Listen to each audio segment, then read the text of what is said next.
السلام عليكم ورحمة الله وبركاته.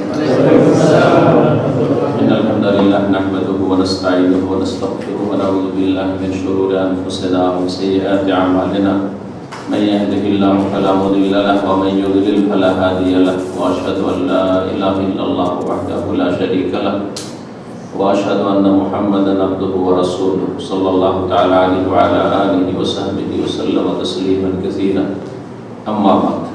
সম্মানিত দিনী ভাতৃমণ্ডলী, আল্লাহ রাব্বুল আলামিনের প্রশংসা এবং নবী সাল্লাল্লাহু আলাইহি ওয়াসাল্লামের উপর সালাত ও সালামের পর আজ শনিবার 11ই রবিউল সানি 1444 হিজরি মোতাবেক 5 নভেম্বর 2022 আমাদের সাপ্তাহিক আলোচনা প্রতি শনিবারে মানহাজে সালাফের কতিপয় মূলনীতি পর্ব নম্বর 17।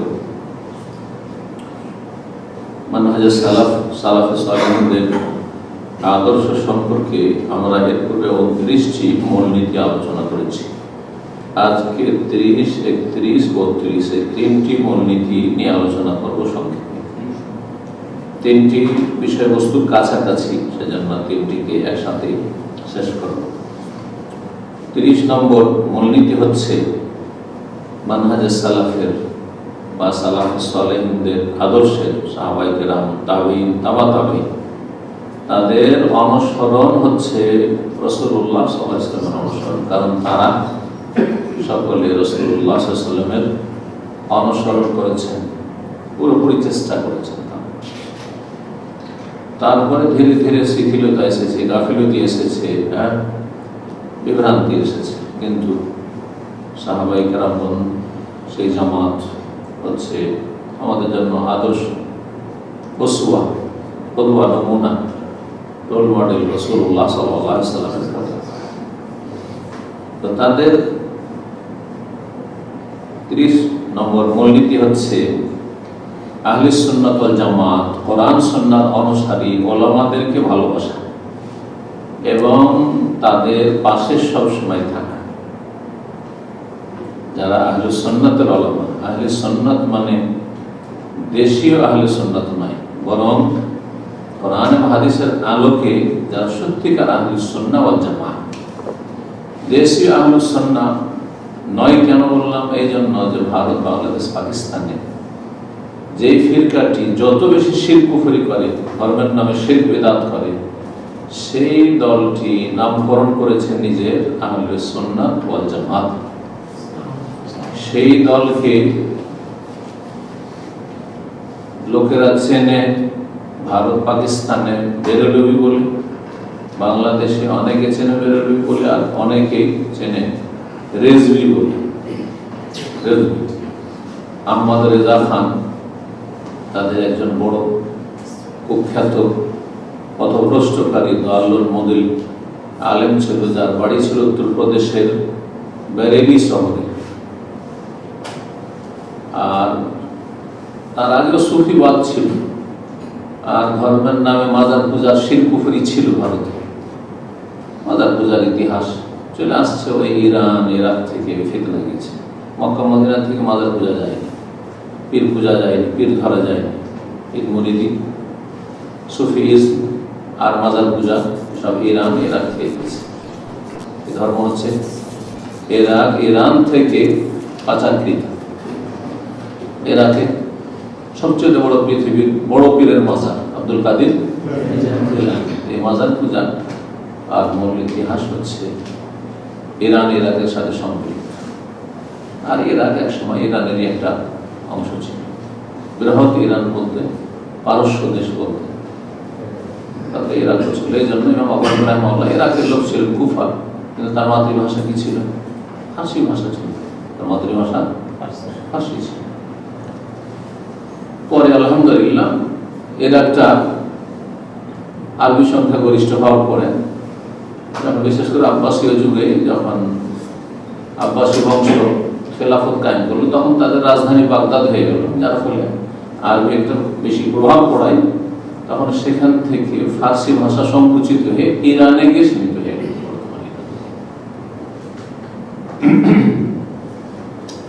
আহলে সুন্নাত ওয়াল জামাত ওই বেরেলভি রেজভি জামাতটি নিজেদেরকে বলে। তার সাথে সম্পৃক্ত এই নাম ওই যে বেরেলি শহরের বেরেলভি আহমদ রেজা খান। তার আগে মাজার পূজা ছিল বলছিলাম, কিন্তু এই ব্যক্তি এমন পথভ্রষ্টকারী ব্যক্তি, যেই ব্যক্তি কোরআনে ও হাদিসের অপব্যাখ্যা, কোরআনে অনুবাদ আছে, কোরআনে ও হাদিসের অপব্যাখ্যা করে অর্থের বিকৃতি ঘটিয়ে কোরআন হাদিস দ্বারা প্রমাণ করার অপপ্রয়াস চালিয়েছে যে মাজার পূজা হচ্ছে ইসলাম, পীরকে সেজদা করা হচ্ছে ইসলাম। সেজদা দুই রকম, ইবাদতের সেজদা আল্লাহর জন্য আর সেজদা তাজিম, সেজদা ইবাদত আর সেজদা তাজিম। এইভাবে মানুষকে কোরআন এবং হাদিস বিকৃত করে পথভ্রষ্ট করেছে, যেন এটি হচ্ছে দিন। যে দিন ইসলাম আল্লাহ নাযিল করেছেন, যে দিন ইসলামের প্রচার প্রসার রাসূলুল্লাহ সাল্লাল্লাহু আলাইহি ওয়াসাল্লাম থেকে আল্লাহ করেন, সেই দিন ইসলাম নাকি মাজার পূজা শিখে দিয়েছে। নাউযুবিল্লাহ। এই ব্যক্তির উপর যৌথ লোক ভারত, বাংলাদেশ, পাকিস্তানে এবং বিভিন্ন পশ্চিম আর পূর্বে যত বেরেলভিরা রয়েছে আর মাজারপন্থীরা রয়েছে, যত লোক শিরক করেছে, এক ভাগ করে শিরক আর কুফরের গুনাহ এর উপরে চাপছে এই কুখ্যাত ব্যক্তি। এর নামের একটা অংশ হচ্ছে রেজা, আহমদ রেজা খান। এই জন্য বাংলাদেশে খ্যাতি লাভ করে সেই ফিরকাটি, বাতিল ফিরকাটি রেজভি বলে, নিজেদেরকে তারা রেজভি বলায় গর্ব করে। সুন্নি বলবে তাদের, আর না হয় কি বলবে রেজভি। তারা মুসলিমদেরকে দুই ভাগে ভাগ করেছে, সুন্নি আর ওয়াহাবি। সুন্নি আর কি, একটা শিয়া সুন্নি আছে, ওটা আলাদা, কিন্তু তারা ভাগ করেছে কি সুন্নি না হবে। তুমি সুন্নি না হবে জিজ্ঞেস করে বেরেলভি এলাকায় যদি জানা, রেজভি এলাকা বলবে তুমি সুন্নি না হবে। সুন্নি বলতে মাজার পূজারি করা বেরেলভি, আর যদি দেওবন্দি হয়, তবলিগি হয়, জামাতি হয়, আহলে হাদিস হয়, সবগুলি হচ্ছে ওয়াহাবি। সবগুলি হচ্ছে যারাই মাজার পূজা করে না তারা হচ্ছে কি ওয়াহাবি। তাদের কাছে এই জন্য বেরেলভিদের কাছে চরমনাই, শাসিনা, তারপরে আপনার তবলিগ আর জামাত ইসলাম, আহলে সবাই হচ্ছে ওয়াহাবি। অথচ এদেরও শেখুল ইসলাম আহমদুল্লাহ রাহিমাহুল্লাহ ক্ষেত্রে অধিকাংশ যাদের কথা বলা আহলে হাদিস সালাফি ছাড়া সবগুলির বিদ্বেষ আছে এই দাওয়াতের সাথে। বুঝতে পেরেছেন? ইমাম আহমদ রাহমাতুল্লাহ আলাইহি আরব দেশে যে সংস্কার করেছেন, তার মধ্যে মক্কা মদিনার পাকা কবরগুলিকে সাধারণ কবরে পরিণত করেছেন। এর বিরোধিতা শুধু বেরেলভিরা করেন, মাজার পূজারা করেন। যারা দেওবন্দি, তবলিগি কমি তারাও করেছে, তাদের মুরব্বী করেছে এবং কাফের ফতোয়া দিয়েছে ইমাম আহমদুল্লাহ রাহিমাহুল্লাহ। তারপরেও যেহেতু তাদের সাথে ভিন্ন মত, আচ্ছা তারপরে দেওবন্দি হোক, তবলিগি হোক, জামাত ইসলামী হোক, এগুলো সব কিন্তু হানাফি মাযহাব থেকে বেরিয়ে এসেছে। সবগুলির নামাজ পড়ার তরিকা বেরেলভিদের মতো, তারপরে তাদের কওয়াই বলে। তো আমাদের দেশীয় সুন্নি নয় বা দেশীয় আহলে সুন্নাত নয়, বরং কোরআন সুন্নাহর আলোকে আহলে সুন্নাত ওয়াল জামাত যাকে বলে, আহল মানে ওয়ালা আর সুন্নাত মানে সুন্নাত। তাহলে কি হলো? আহলে সুন্নাত মানে সুন্নাত ওয়ালা, যারা নবীর সুন্নতের অনুসারী, নবীর তরিকা। সুন্নাত মানে এখানে তরিকা, সেই তরিকাতে নবীর তরিকাতে ফরজও আছে, ওয়াজিব আছে, সুন্নাত আছে, মুস্তাহাব আছে, হ্যাঁ নফল আছে, সব। এখানে সুন্নাত মানে ফিকহ ভাষা সুন্নাত, সুন্নাত না সুন্নাত মুআক্কাদা না ফরজ না ওয়াজিব, ওইটা নয়। কিন্তু এখানে সুন্নাত মানে আদর্শ। তো আহলে সুন্নাত মানে যারা নবীর আদর্শওয়ালা, সত্যিকার নবী সাল্লাল্লাহু আলাইহি ওয়াসাল্লামের আমলে যে ইসলাম ছিল সেই ইসলামওয়ালা। ওয়াল জামাত, আর আসল জামাত, যেই জামাতটি হকের উপর প্রতিষ্ঠিত, হকের মাপকাঠি, সেই জামাতটি হচ্ছে সাহাবায়ে কেরামদের জামাত। সেই জামাতটি হচ্ছে সাহাবায়ে কেরামদের জামাত। ওই জামাতের সাথে আদর্শগতভাবে যারা আছে, রাসূলের তরিকার সাথে আছে আর সাহাবায়ে কেরামদের জামাতের সাথে আছে, তাহলে সাহাবায়ে কেরামদের জামানে যে ইসলামটা ছিল সেই ইসলাম যদি পালন করেন তাহলে আপনি জামাতওয়ালা, তাহলে আপনি সুন্নাতওয়ালা। প্রত্যেকটা আপনার আমলকে মিলিয়ে দেখেন যে রাসূলুল্লাহ সাল্লাল্লাহু আলাইহি ওয়াসাল্লাম এবং সাহাবায়ে কেরামদের জামানায় এই আমলগুলো ছিল কিনা। মিলাদ ছিল, কিয়াম ছিল, শবে বরাত ছিল, নিয়ত পড়া ছিল, সম্মিলিত মোনাজাত ছিল, মাজার নামের কোনো কিছু ছিল, রওজা নামের কিছু ছিল না সাহাবায়ে কেরাম, তাবেঈন, তাবে তাবেঈন সবাই সব কবরকে কবর বলতেন। ওইখানে গিয়ে ধরা খাচ্ছে। আপনাদেরকে হক বাতিল চেক করার, কেমন করে টেস্ট করবেন আপনি, কেমন করে আপনি যাচাই করবেন যে হক না বাতিল, সুন্নাত না বিদআত, মাপকাঠি বলে দিলাম। আপনার যে ইসলামটা আপনার গ্রামের লোকেরা বা আপনি বাপদাদা থেকে পরম্পরা পাচ্ছেন আর আমল করে আসছেন, সেটাকে আপনি টেস্ট করেন কিসের সাথে মিলিয়ে? রাসূলুল্লাহ সাল্লাল্লাহু আলাইহি ওয়াসাল্লামের সুন্নাহ আদর্শের সাথে মিলিয়ে, আর জামাত সাহাবায়ে কেরামদের জামাত কোন ইসলামটা পালন করতো তার সাথে মিলিয়ে। যদি সত্যি মিলে যায় তাহলে আপনি আহলে সুন্নাত, আর যদি না মিলে তাহলে আপনি আহলে সুন্নাত ওয়াল জামাত না। আহলে সুন্নাতের জায়গায় বিদআত আর জামাতের জায়গায় ফুরকা, বিচ্ছিন্ন। জামাতের সাথে আহলে বিদআত ওয়াল ফুরকা। তো যারা আহলে সুন্নাতের ওলামা, কোরআন সুন্নাহর অনুসারী ওলামা, আকীদায়, ইবাদতের তরিকায়, দ্বীন ইসলামের মাসলা মাসাইল বলাই, দাওয়াতের ক্ষেত্রে যারা সুন্নাত এবং জামাতের অনুসারী, যারা কোন তরিকার দিকে ডাকে না, ডাকে তো রাসূলুল্লাহর তরিকার দিকে, এখন যারা কোনো মাযহাবের অন্ধ অনুসরণ করতে বলে না, অন্ধ অনুসরণ যদি করতে বলে তো কোরআন সুন্নাহর অনুসরণ করতে বলে, এটা হচ্ছে আহলে সুন্নাত। সুতরাং আহলে সুন্নাত ওয়াল জামাত থেকে বেরিয়ে গেল শিয়ারা, যেমন তেমনি আহলে সুন্নাত জামাত থেকে বেরিয়ে গেল যত মাযহাবপন্থী আছে, বেরিয়ে গেল যত পীরপন্থী আছে, এগুলো হচ্ছে আহলে বিদআত, বিচ্ছিন্ন, এরা আহলে ফুরকা, এরা আহলে সুন্নাত নয়। এইরকমই আল্লাহ রাব্বুল আলামিনের নাম গুণাবলীর ক্ষেত্রে আশারী এবং মাতুরিদী মতবাদের লোকেরা, যারা আল্লাহ রাব্বুল আলামিনের অনেক গুণের তারা অপব্যাখ্যা করেছে। আল্লাহ শেষ তৃতীয় অংশ, রাতের শেষ তৃতীয় অংশে প্রথম আকাশে নেমে আসেন, আশারী মাতুরিদী মত না, আল্লাহ নামেন না, আল্লাহর রহমত নেমে আসেন। অথবা আরো বেশি স্পষ্ট বলি, যেগুলো একবার স্পষ্ট আরো কুফরি। আর ঘরে ঘরে আকীদা মওজুদ আমাদের সমাজে, সেটা হচ্ছে আল্লাহ সর্বত্র বিরাজমান, সব জায়গায় আল্লাহ, আল্লাহ সবকিছুতে বিরাজমান। হ্যাঁ, কলবে কলবে আল্লাহ, এই যে কথাগুলি আকীদাগত কথা রয়েছে, এগুলো আহলে সুন্নাতের কথা নয়, এগুলো আহলুল জামাতের কথা নয়, এগুলো হচ্ছে আহলে বিদআত এবং আহলে ফুরকা। সুতরাং এরা আহলে সুন্নাত নয়। তো এইসব আলেমদের কাছে যাওয়া যাবে না, তাদের থেকে নিজে সতর্ক থাকতে হবে এবং জাতিকে সতর্ক করতে হবে। কার পাশে দাঁড়াবেন, কাকে ভালোবাসবেন? যারা কোরআন সুন্নাহর অনুসারী আলেম, তাদেরকে ভালোবাসবেন। যারা দুনিয়া থেকে চলে তাদেরকেও ভালোবাসি, এবং যারা দুনিয়াতে বর্তমান আছে তাদেরকেও ভালোবাসি, আগামীতে আসবে যারা কোরআন সুন্নাহ অনুসারী তাদেরকেও ভালোবাসি। কিসের খাতিরে? আল্লাহর খাতিরে, আল্লাহর দ্বীনের খাতিরে এবং রাসূলুল্লাহ সাল্লাল্লাহু আলাইহি ওয়াসাল্লামের তরিকার খাতিরে। তো সবসময় সাধারণ জনগণকে, আলেম ওলামাদেরকে ভালোবাসতে হবে। আলেম ওলামার কোরআন সুন্নাহ আলেম, কিন্তু আবার বলছি কোরআন সুন্নাহর আলেমদের পাশে থাকতে হবে। মানে সেলফ স্টাডি করলে হবে না। এটা বড় ফিতনা হচ্ছে, নিজে নিজে পড়া, নিজে নিজে সমস্ত বক্তাদের আলোচনা সবার শুনছেন আর নিজেই জাস্টিফাই করেন। এই করতে করতে কোন ঘর থেকে পড়ে গেল? আমাদের আলোচনা শুনছে, আবার হাদিস অস্বীকারী অবমাননাকারী আলোচনা শুনছে, হ্যাঁ, আবার সুফিদের আলোচনা শুনছে, বিভিন্ন বেদাতে জড়িয়ে আছে তাদের আলোচনা শুনছে, ওই জঙ্গিদের আলোচনা শুনছে। যার ফলে শুনতে শুনতে নারী যারা সত্যিকার কোরআন সুন্নাহ আলেম, তাদের আলোচনা ঠান্ডা ঠান্ডা লাগছে। এরা জিহাদ বলে না, হ্যাঁ, না মারামারি করতে, মারতে হবে, জিহাদ করতে হবে, জঙ্গি হয়ে গেল। না হলে হ্যাঁ, আহলে কোরআন যারা হাদিস অস্বীকার করে, হ্যাঁ হাদিস তো নবী সাল্লাল্লাহু আলাইহি ওয়াসাল্লাম লেখা হয়নি, একটু পরে লেখা হয়েছে, তাহলে হাদিসে বিশ্বাস নেই, কোনটা ঠিক কোনটা বেঠিক। সুতরাং হাদিস মানি না, গেল গোমরায় সবারই শুনবে, সবার পড়া চলবে না, সবার শোনা চলবে না।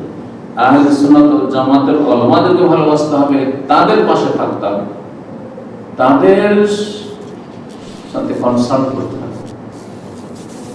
দেখেন যারা একটু পয়সাওয়ালা মানুষ, যারা একজন নেতা, তাদের কিন্তু ভালো ভালো ডাক্তার, তাদের নিজের পার্সোনাল ডাক্তার আছে, তাদের পার্সোনাল ডাক্তার আছে, সবসময় তাদেরকে কনসাল্ট করে একটু কিছু হলে যা তার কাছে যাই। বুঝতে পারছেন? আপনি শরীর সুস্থ রাখার জন্য আপনি চিকিৎসককে সবসময় পরামর্শ রেখেছে, তার পরামর্শ ছাড়া একটা কিছু করছেন না, আপনি একটা কিছু খাচ্ছেন না, আর আপনি যেখানে ঈমান আর কুফরের বিষয়, যেখানে জান্নাত আর জাহান্নামের বিষয়, সেখানে স্বাধীনভাবে আমি ইসলাম পাওয়ার কথা বুঝি তো, নামাজ রোজা তো করছি। জনগণ তারা দিন শিখে না আপনাদের মতো, তাদের সাথে কথা বলে আসি ইসলাম সেন্টার আসেন, আসেন বলছে আলহামদুলিল্লাহ নামাজ রোজা করছি, আলহামদুলিল্লাহ মনে করছে ও জান্নাত, অথচ নামাজ রোজা করছে ভুল তরিকায়। আকীদায় কুফরি আকীদা আছে, আল্লাহ সর্বত্র বিরাজমান। আকীদায় যে আল্লাহ ওলি আউলিয়ারা দিতে পারে, কুফরি শিরকি আকীদা, এই নামাজ রোজা করে দিলাম। আপনি বেনামাজি না বলে মনে করছেন আপনি ধার্মিক হয়ে গেলেন, আপনি বাতিল ধর্মের ধার্মিক। আপনি কারণ আল্লাহ সম্পর্কে আমার সঠিক ধারণা নেই, কুফরি ধারণা আছে। আল্লাহ সব জায়গায় না, আল্লাহ সমস্ত সৃষ্টির ঊর্ধ্বে, সমস্ত সৃষ্টির ঊর্ধ্বে আল্লাহ রাব্বুল আলামিন, আরশ কুরসির ঊর্ধ্বে। বিশেষ করে মানুষের সমস্যা দুই রকমের আছে। এক হচ্ছে ব্যক্তি জীবনের সমস্যাগুলি, ব্যক্তি জীবনের মাসলা মাসলা, আপনার পার্সোনাল মাসলা মাসাইল, এগুলো ধরেন মোটামুটি সাধারণ আলেম আপনাকে ফতোয়া দিতে পারবে, সঠিক ফতোয়া দিতে পারবে, সহি আকীদা মানহাজের আর ফতোয়া সহি দিতে পারবে, হয়তো ফতোয়া নিয়ে। কিন্তু যেগুলো হচ্ছে সমষ্টিগত বিষয়, আরবি ভাষা বলে অমর আম্মা অমর খাসা, এই কথাটা বুঝে রাখেন। অনেকে দুটো পার্থক্য করে। একটা হচ্ছে অমর খাসা মানে পার্সোনাল লাইফের সাথে সম্পর্কিত, ব্যক্তি জীবনের সাথে সম্পর্কিত মাসলা মাসাইল। কেমন করে নামাজটা পড়বো, কেমন করে রোজা রাখবো, কেমন করে আমার যাকাতটা দিব, ঠিক না? আর তারপরে পর্দার বিষয়ে, হালাল হারামের বিষয়ে, এই একটা ব্যবসা করছি, হালাল না হারাম একটু জানবো, একটু ভালো আলেমের কাছে যারা বুঝে মোটামুটি জেনে নিলাম, তাই না? কিন্তু যেগুলো রাষ্ট্রীয় বিষয়, জাতীয় পর্যায়ের বিষয় সমস্যা, তারপর আন্তর্জাতিক বিষয়, সারা বিশ্বের একটা বড় ধরনের সমস্যা, রাষ্ট্রীয় বিষয় অর্থাৎ দেশে ধরেন এমন কিছু হচ্ছে যেগুলি আপনাকে লাগছে ইসলাম বিরোধী। এখন এই ক্ষেত্রে আমাদের করণীয় কি? আন্তর্জাতিক বিষয়ের উদাহরণ দিই, যেমন কিছুদিন আগে এগুলো প্রায় হতে থাকে। রাসূলুল্লাহ সাল্লাল্লাহু আলাইহি ওয়াসাল্লাম ব্যঙ্গচিত্র করলো অন্য কোনো দেশে, এটা আন্তর্জাতিক বিষয়, দেশীয় বিষয় না। কারণ আপনার সরকারও কিছু করতে পারবে না। কি করবে? ধরে নিয়ে আসবে অন্য দেশ থেকে অপরাধী। আপনাকে যদি রাষ্ট্রপতি করার ক্ষমতা আছে, অন্য দেশ থেকে ধরে নিয়ে আসবেন আপনি অপরাধী, কারো পক্ষে সম্ভব না। একটা আন্তর্জাতিক আইন আছে, আপনি দেশের লোকের শাস্তি দিতে পারেন, বাইরের লোক কি করে শাস্তি দিতে পারেন? কথা বোঝা গেছে না? এখন আমাদের অনেক ভাইরা এই যে নবী সাল্লাল্লাহু আলাইহি ওয়াসাল্লাম ব্যঙ্গচিত্র করলো ফ্রান্সে, তো আমাদের করণীয় কি? শেখ আরে শেখকে যদি জিজ্ঞাসা ভালো আলেমকে, তাহলে তো ভাগ্য ভালো। কিন্তু সেখানে আপনি স্বাধীনভাবে সিদ্ধান্ত, আবেগ দিয়ে কাজ নিলেন, এত বড় অপরাধ হচ্ছে, আর আমাদের সরকার চুপে আছে, কিছুই করছে না। আমাদের সরকার কেন তাদের দূতাবাসকে এখান থেকে বন্ধ করাচ্ছে না? হ্যাঁ, তাদের রাষ্ট্রদূতকে কেন তাড়িয়ে দিচ্ছে না? কূটনৈতিক সম্পর্ক কেন রাখছে? বলেন না অনেকে আবেগী লোকেরা। এগুলো ভালো আলেম, ভালো সাধারণ আলেম যার কাছ থেকে ফতোয়া নিচ্ছে তারও চলবে না। ভালো আলেমের পাশে থেকে তার পরামর্শ নিতে হবে যে এই ক্ষেত্রে আমাদের করণীয় কি আমাদের জন্য চলবে? রাস্তায় নামা, মিটিং মিছিল করা, বিক্ষোভ করা চলবে, আন্দোলন করা চলবে না? এতে আরো কাফেরদের লাভ হবে। লাভগুলো কিন্তু কাফেরদের হচ্ছে। যতগুলি ইস্যু দেখবেন, রাষ্ট্রীয় বিষয় অথবা আন্তর্জাতিক বিষয়, সবগুলিতে কাফেরদের লাভ হয়েছে। আন্দোলন যারা করলো, সেই আন্দোলনকারীরা বাইরে কোথায় কি হচ্ছে আন্দোলন করলো, আর তাদের দিয়ে জেল ভর্তি। আপনার দেশের প্রশাসন আপনাদেরকে জেলে ঢুকেছে, হচ্ছে না? লাভ কি করলেন আপনি? না আপনার নিজের লাভ হলো, না আপনার পরিবার লাভ হলো, না ইসলামের কোনো লাভ হলো, কিছুই না। যা ও দুটো কথা ইসলামের প্রচার প্রসার করছিলেন, ভুল ভালো যাই কিছু করছেন, কিছু ভালো কিছু মন্দ, বিরোধীরা রবি করে, ভালো করে মন্দ করে, ওটাও বন্ধ। কত আজকাল বক্তাগুলোর ভিতরে আছে, কিসের জন্য? যেই বিষয়গুলোতে ভালো আলো, উচ্চিত বড় বড় আলোচনা আছে, তাদের পরামর্শ দরকার। আল্লাহ বুঝার তৌফিক দান করুন। এই পয়েন্টটা অত্যন্ত গুরুত্বপূর্ণ। অমর আম্মা, জাতীয় বিষয়, আন্তর্জাতিক বিষয়, এই বিষয়গুলিতে সাধারণ আলেম যারা ফতোয়া দিতে পারে তাদের কাছ থেকে নেওয়া যাবে, বড় বড় আলেমের কাছে আমাদেরকে পরামর্শ দিতে হবে। বর্তমান যুগে যারা পৃথিবীর বড় আলেম, শেখ সাহেব ফৌজান কি বলছেন, তারপরে কাবার ইমামগণ কি বলছেন, তাদের এই বিষয়ে দৃষ্টিভঙ্গি কি। এখন আজকাল সাধারণ মানুষ ফেসবুকে একদল রাশিয়ার দিকে, এটা আন্তর্জাতিক বিষয় যে লড়াই হচ্ছে, একদল রাশিয়ার দিকে আর একদল হচ্ছে ইউক্রেনের দিকে। এগুলো আপনাদের জন্য, আর এগুলো তো আমাদের বোঝা মুশকিল যে কোন দিকটায় আমাদের সমর্থন হওয়া উচিত, অথবা নীরব থাকা উচিত, নিউট্রাল থাকা উচিত। আমাদের পক্ষে সিদ্ধান্ত নেওয়া উচিত, এটা সোজা মনে করছেন। এই জন্য আহলে সুন্নাত আমাদেরকে ভালোবাসতে হবে এবং তাদের পাশে সবসময় তাকে বিনা পরামর্শে আগে বাড়া যাবে না, বিনা পরামর্শে মুখ খোলা যাবে, বিনা পরামর্শে কোন রকম মন্তব্য করা যাবে না। কথা বলে মন্তব্য করেন, অথবা সোশ্যাল মিডিয়াতে লিখেন, অথবা কোনো বই পোস্টার ছাপান, যা কিছু করেন, সিদ্ধান্ত ভালো আলেমদের দিতে হবে, তাদের পাশে থাকতে হবে। ওমর ইবনে সামিদ রাদিয়াল্লাহু তাআলা আনহু বর্ণিত, তিনি বলেছেন কালাম নবী সাল্লাল্লাহু আলাইহি ওয়াসাল্লাম বলেছেন লাইসা মিন্না, আমাদের দলভুক্ত না, মান লাম ইউজিল্লা কাবীরানা, যারা আমাদের বড়দের সম্মান করে না। বড়দের সম্মান করতে, ছোট মুখে বড় কথা বলা বেমানান, আসলে ক্ষতি করবে, আপনার ক্ষতি, আপনার পরিবারের ক্ষতি, আপনার সবারই ক্ষতি, ইসলামের ক্ষতি। ছোট মুখে বড় কথা। দেখেন, দেশের শীর্ষস্থানে কোনো আলেম যার কথা সরকার কাছে মূল্য আছে, সে যদি একটা শক্ত কথাও বলে দেয়, সরকার বহুবার চিন্তা করবে তার গায়ে হাত দিতে, ঠিক না? কিন্তু আমরা আপনাদের মতো পোলা পান কোনো কথা সব ঢোকান, হ্যাঁ, বকরি ছাগলের মধ্যে পিঠে ঢুকিয়ে দেব, ঠিক না? এত সোজা বিষয় নয়, আবেগ দিয়ে কখনো না। বড়দের সম্মান করতে, বড়দের সম্মানে বড়কে কথা বলতে দাও। আপনি ছোট মুখে পড়া এবং ছোটের উপর মায়া করতে হবে। ছোটদের উপর মায়া যে করবে না, সে আমার দলভুক্ত নয়। আর আমাদের আলেমের যে হক বলল না, আলেমের হচ্ছে আলেম কথা বলবে, জাহিলের কথা বলবে। আজকাল সোশ্যাল মিডিয়াতে ভালো কোনো আলেম কিন্তু এইসব মন্তব্য করতে যায় না, যে সব মন্তব্যগুলো আজকাল সোশ্যাল মিডিয়াতে হচ্ছে, ফেসবুকে হচ্ছে। ফেসবুকে যত অ্যাক্টিভ দেখবেন সব একবার সাধারণ, এখান থেকে কিছু, ওখান থেকে কিছু, ওখান থেকে কিছু, আবেগই বেশি হয়। আল্লাহ হেফাজত। এতে গলার চাইতে ভাঙাই বেশি করছে। এই হাদিস ইমাম হাকিম বর্ণনা করেছেন এবং হাদিসের সনদ হচ্ছে হাসান। এই হাদিস যে হাসান, সহিহ তারগীব যে আলবানী রাহমাহুল্লাহ রয়েছে, তাদের প্রথম খণ্ড 24 পৃষ্ঠা রয়েছে।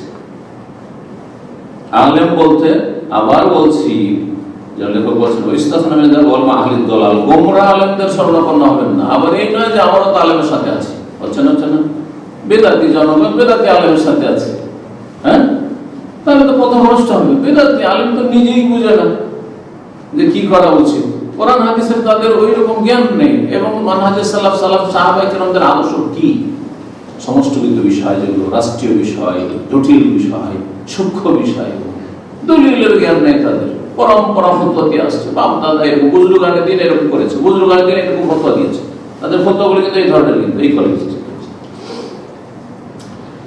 31 নম্বর মূলনীতি হচ্ছে যে আহলে সুন্নাতের উলামারা ইলমের গভীরতার ক্ষেত্রে সবাই একই পর্যায়ে না, বিভিন্ন পর্যায়ে আছে। আলেম মানেই আহলে সুন্নাত আলেম, সালাফি আলেম, আহলে হাদিস আলেম মানে সবাই একবারে একই রকমের মনে করছে। যেমন আজকাল সাধারণ জনগণের অবস্থা দেখেন, বড় বড় আলেমের চাইতে বেশি ভাইরাল এই যুবক বক্তাগুলিকে বেশি প্রাধান্য দিচ্ছে, বরং যারা কোরআন এবং হাদিস ভালো করে উচ্চারণ করতে পারেন না তাদেরকে ফতোয়ার স্টেজে বসিয়ে দিয়ে ফতোয়া নিচ্ছে। আজকে আমাদের ভাই বলছিল যে ওইখানে বেশ কয়েকজন দক্ষ আলেম বসে আছে, এই আলেমরাও চলে যাচ্ছে ওই সব মজলিসে, কারণ মাহফিলে গেলে তো কিছু টাকা আসবে, কে বলছে না বলছে, কে ফতোয়া দিচ্ছে ওইসব দেখার দরকার না, আমি গেলেই তো 10-20 হাজার টাকা আসবে, কিন্তু কম করে বলুন, তাই না, আরো বেশি। যার ফলে নিজের মান ইজ্জত আর তারপরে ইসলামের ক্ষতি করে একটা জাহেলকে ফতোয়া দেওয়ার জন্য বসিয়ে দিয়েছে, যে শুধু পেজ নাম্বার বলতে পারে আর মানুষকে আকর্ষণ করতে পারে, তাকে বসিয়ে দিয়েছে। আর এদিকে ভালো ভালো দক্ষ আলেমরা সব মাদানি বসে আছে। আরে আপনি জুনিয়রই মাদানি হন, কিন্তু আপনি মাদানি থাকতে একটা প্রধান কেন আপনার পাশে বসে ফতোয়া দেবে? এটা জাহিল কেন বসে আপনার সামনে কথা বলতে? যে ব্যক্তি আরবি গ্রামার বুঝে না, যে ব্যক্তি কোরআন হাদিস সরাসরি বুঝে না, ইনডাইরেক্ট তাকে এদিক সেদিক থেকে বুঝতে হয়, আমরা বোঝার তৌফিক দান করুন। সমাজ, আমাদের সমাজ কি বাকপটুকে বড় আলেম, যে যত বেশি বলতে পারে আর যে যত বেশি লিখতে পারে সে বড় আলেম না। আসলে এগুলো মাপকাঠি নয় যে আমি বেশি বক্তব্য করতে পারি সেজন্য আমি বড় আলেম, এটা ভুল কথা। কোরআন ও হাদিসের গভীর জ্ঞান যার আছে তাকে প্রাধান্য দিতে হবে। বলছেন 31 নম্বর নীতি, তাফাওয়াতু উলামা আহলিস সুন্নাহ। আহলে সুন্নাত উলামাদের মাঝে পার্থক্য রয়েছে, সবাই একই সালিন না, একই মানেন না। ফির রসুখ ফিল ইলমে, ইলমের গভীরতার ক্ষেত্রে, জ্ঞানের গভীরতার ক্ষেত্রে। আপনি ভাববেন না যে মাদানি মানে সবগুলি এক পর্যায়ে, না না না। মদিনা থেকে গিয়ে এমন আছে যে একটা কিতাব ভালো করে পড়াইতে পারবেন না, কিন্তু ব্যবসা বাণিজ্য করছে। ইন্ডিয়া বাংলাদেশে এমন ভালো আছে, বুঝতে পেরেছেন?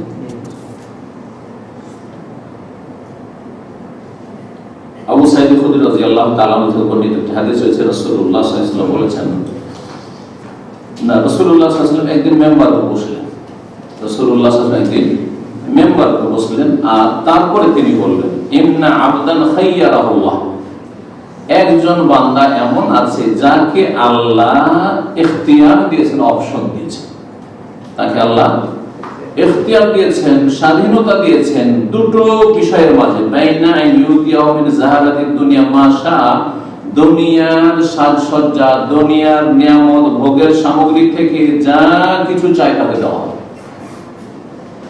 যে তুমি দুনিয়াতে থাকতে চাও আর দুনিয়ার যা কিছু নিয়ামত চাও, ভোগের সামগ্রী চাও, যতদিন চাও দেওয়া হবে। আর কতদিন চাও, যা চাই। তুমি তো বলো যে আমি 200 বছর 300 বছর বাঁচতে চাই, তাও দাও। ইখতিয়ার দেওয়া হয়েছে এক লোককে। ওয়া বাইনা মা ইনদাহু, আর আরেকটা অপশন হচ্ছে যে আল্লাহর কাছে তোমার জন্য যে মহাপুরস্কার রয়েছে আর তোমার জন্য উত্তম নিয়ামত রয়েছে সেটাও দিতে পারো। অর্থাৎ তুমি দুনিয়ায় যদি থাকতে চাও কতদিন থাকবে, আর কেমন মানের জীবন যাপন চাও, আর কেমন ভোগ বিলাস চাও তাও দেওয়া হবে। আর যদি বলো যে না, এই দুনিয়া তুচ্ছ দুনিয়া, এই দুনিয়ার টেনশন আর বাধা মুসিবত আর এইসব দরকার নেই, আমার এতদিন বেশি থাকার দরকার নেই, আমি সুস্থতার সাথে তাকে আল্লাহর কাছে চলে যেতে চাই, আর যাওয়ার পরে সেখানে আমার জন্য মহাপুরস্কার রেডি আছে সেটা পেতে চাই। কোনটা নেবে? একজন বান্দাকে আল্লাহ কি করলেন? ইখতিয়ার দিল, অপশন দিল যে এইটা নিবে না ওইটা নিবে। অর্থাৎ সহজ ভাষায় আরো বলছি, তুমি দুনিয়ায় থাকবে নাকি আমার কাছে আসবে, দুনিয়ায় থাকবে নাকি আমার কাছে আসবে। কিন্তু এইভাবে স্পষ্ট করে বলা হয়, দুনিয়ার ভোগ বিলাস চাও নাকি আল্লাহর কাছে তোমার জন্য যা আছে তা চাও, কোনটা চাও? ফাখতারা মা ইনদাহু, যখন আল্লাহ তাকে এই অপশন দিলেন তখন আল্লাহর কাছে যে অশেষ নিয়ামত রয়েছে সেটাকে তিনি পছন্দ করে দিলেন, চয়েস করে দিলেন, যে আমি যেতে চাই, আল্লাহ তোমারটা চাই, তোমার কাছে যা আছে। এই কথা শুনেই খুতবাতে উঠে নবী সাল্লাল্লাহু আলাইহি ওয়াসাল্লাম বলেছেন, মেম্বারে উঠে, ফাবাকা আবু বকর সিদ্দিক রাদিয়াল্লাহু আনহু কাঁদতে শুরু করেছে। কি বললেন? এই কথাতে কাঁদতে শুরু করেছে আবু বকর সিদ্দিক রাদিয়াল্লাহু আনহু। ওয়াকালা, বলতেন, ফাদাইনাকা বিআবাইনা উম্মাহাতিনা, আপনার উপর উৎসর্গ করছি আমরা আমাদের বাপ মাকে, আমাদের বাপ মাকে উৎসর্গ করছি, আপনার উপর কুরবান করছি। এটা আরবদের একটা বলার ভঙ্গিমা ছিল, তার উপর যদি কারোর জন্য সবকিছু আমি কুরবানি করতে প্রস্তুত, ত্যাগ স্বীকার করতে প্রস্তুত, তাকে এভাবে বলা হতো, ফিদাকা বিউমি ওয়া ফাদাইনাকা বিআবাইনা উম্মাহাতিনা। ফাআজাবনা লাহু, তখন সাহাবায়ে কেরাম, আরো বড় বিশিষ্ট সাহাবায়ে কেরাম আছেন, বর্ণনাকারী আবু সাঈদ খুদরি, তিনি একজন বড় হাফিজ আর অনেক হাদিসের বর্ণনাকারী। তিনি বলছেন, আমরা তখন অবাক হয়ে গেলাম। নবী সাল্লাল্লাহু আলাইহি ওয়াসাল্লাম এক লোকের কথা বললেন যে তাকে বলা হয়েছে দুনিয়ার কত নিয়ামত চাও নাকি আল্লাহর কাছে যা আছে তা চাও। আর এই কথা শুনে আবু বকর কাঁদতে শুরু করেছে। কাঁদছে কেন? এই কাঁদছে কেন? ফাআজাবনা লাহু, আমরা অবাক হয়ে গেলাম। ওয়াকালা নাস, আর লোকেরা তো অবাক হয়ে বলতে শুরু করলো, অনুযুরি ইলা হাজার শেখ, এই বুড়োর দিকে দেখো। শেখ, শেখ এলেমেরও শেখ আবু বকর সিদ্দিক, আর শেখ মানে বয়স হয়ে গেছে, বয়োজ্যেষ্ঠ অনেক। বলছে যে বুড়ো মানুষটাকে দেখো। এই বুড়ো লোক কাঁদতে শুরু করেছে, একটা কথা বলে কাঁদতে শুরু করেছে। ইউখবিরু রাসূলুল্লাহ আন আবদিন, এক বান্দা সম্পর্কে নবী সাল্লাল্লাহু আলাইহি ওয়াসাল্লাম এই কথা জানিয়ে দিচ্ছে, জানাচ্ছেন যে খাইয়ারাহুল্লাহ, আল্লাহ তাকে অপশন দিয়েছেন, বাইন আইন ইউতিয়া মিন যাহারাতিদ দুনিয়া, দুনিয়ার সাজসজ্জা, দুনিয়ার সুখের সামগ্রী তাকে দিতে চান, সেটা নেবে না, বাইন আইনদাহু, না আল্লাহর কাছে যা আছে তা নেবে। ও হুয়া ইয়াকুল, আর সে বলছে ফাদাইনা গাবি আবাইনা উম্মাহাতিনা, তার কথা আমরা শুরু করেছি। এই কাজ মানে এরা বুঝতে পারে না। আবু বকর সিদ্দিক বুঝেছেন, তার মানে আবু বকর সিদ্দিক রাদিয়াল্লাহু তাআলা সাহাবী, বড় সাহাবী, কিন্তু অন্য সাহাবী কেউ বুঝতে পারলেন না আসল রহস্যটা, আর আবু বকর সিদ্দিক রাদিয়াল্লাহু তাআলা রহস্যটি বুঝে গেলেন। রহস্য কি? রহস্য হচ্ছে যে নবী সাল্লাল্লাহু আলাইহি ওয়াসাল্লামের সময় শেষ হয়েছে। নবী সাল্লাল্লাহু আলাইহি ওয়াসাল্লামকে আল্লাহ ইখতিয়ার দিয়েছেন যে 200-400 বছর আরো বাঁচতে চান নাকি তাড়াতাড়ি আসতে চান। এতদূর বুঝে গেছেন আবু বকর, অন্যরা বুঝে কার কথা বলছে না বলছে, কার কথা বলছে না বলছে, অন্যরা বুঝেছে, কিন্তু আবু বকর সিদ্দিক বুঝেন কি আল্লাহ আর তো নবী আমাদের মাঝে থাকবেন না, উনি চলে যাবেন আমাদের কাছে, কাঁদতে শুরু করেছে। ফাকানা রাসূলুল্লাহ সাল্লাল্লাহু আলাইহি মুখাইয়ারু, আসল বিষয়টা এই যে রাসূলুল্লাহ সাল্লাল্লাহু আলাইহি ওয়াসাল্লামকে এই ইখতিয়ার দেওয়া হচ্ছে, সেই বান্দাটি হচ্ছে মুহাম্মদ রাসূলুল্লাহ সাল্লাল্লাহু আলাইহি ওয়াসাল্লাম। ওয়া কানা আবু বকর হু আলামুনা বিহা, আবু বকর সিদ্দিক আমাদের মাঝে সবচেয়ে বেশি জ্ঞানী ছিলেন, উনি বুঝে ফেলেছেন যে নবী আমাদের মাঝে থাকবেন না। বোঝা গেল যে সাহাবায়ে কেরাম যখন ইলমের ক্ষেত্রে এক পর্যায়ে ছিলেন, অথচ সবাই ওলামা, ঠিক তেমনি আহলে হাদিস ওলামা, সহিহ আকীদার উনি আলেম না, সহিহ আকীদার আলেম, তার মানেই যে আপনি সবগুলিকে একই পর্যায়ে মনে করি, এটা কখনো না। আল্লাহ বুঝার তৌফিক দান করুন। 32 নম্বর মূলনীতি হচ্ছে যে আলেম ছোট আছে, মাঝারিও আছে, বড় আলেম আছে, কিন্তু সব সময় বড় ওলামাদের ইলমে এবং তাদের সংসর্গে, তাদের কাছাকাছি থাকায়, তাদের পাশাপাশি থাকায়, তাদের থেকে ইলম হাসিল করায় বরকত রয়েছে। বড় বড় আলেম থেকে ইলম নিলে আপনার বিভ্রান্তির আশঙ্কা তেমন নেই, কারণ তারা একটিও কথা পড়াশোনা না করে, গভীরভাবে স্টাডি না করে বলবেন না, আর দূরদর্শিতা তাদের মধ্যে আছে। একটি কথা বললে তাদের কথাতে দূরদর্শিতা আছে, এই নয় যে আবেগে ঢোট করে এইরকম করছে, এইরকম করে।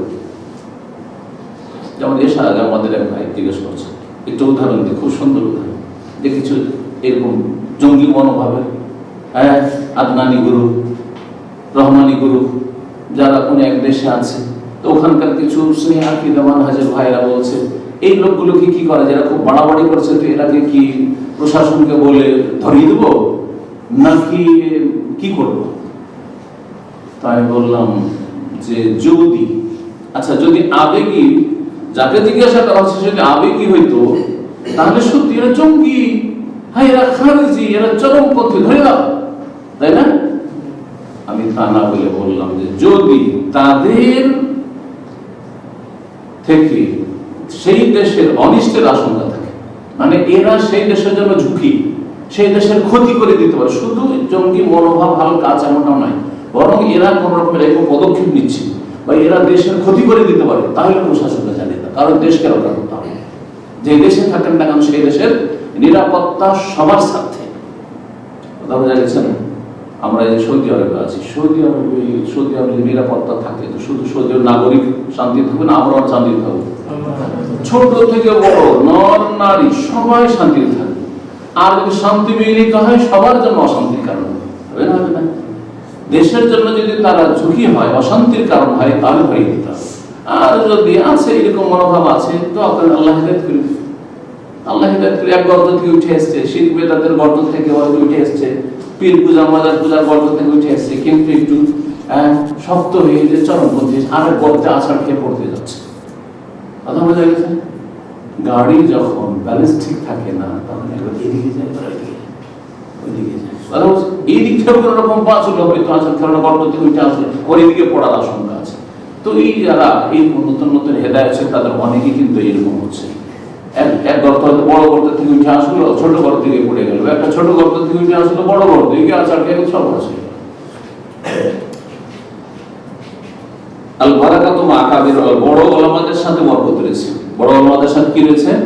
বরকত রয়েছে। সবসময় বড় আলেমদের কাছ থেকে ইলম নেওয়ার চেষ্টা করবে। এই নয় যে যারা বেশি ভাইরাল, যাদের বেশি ফলোয়ার আছে, যাদের বেশি ভক্ত আছে, যারা বেশি ফেমাস হয়েছে, তাদের কাছ থেকে ইলম না, কখনো না।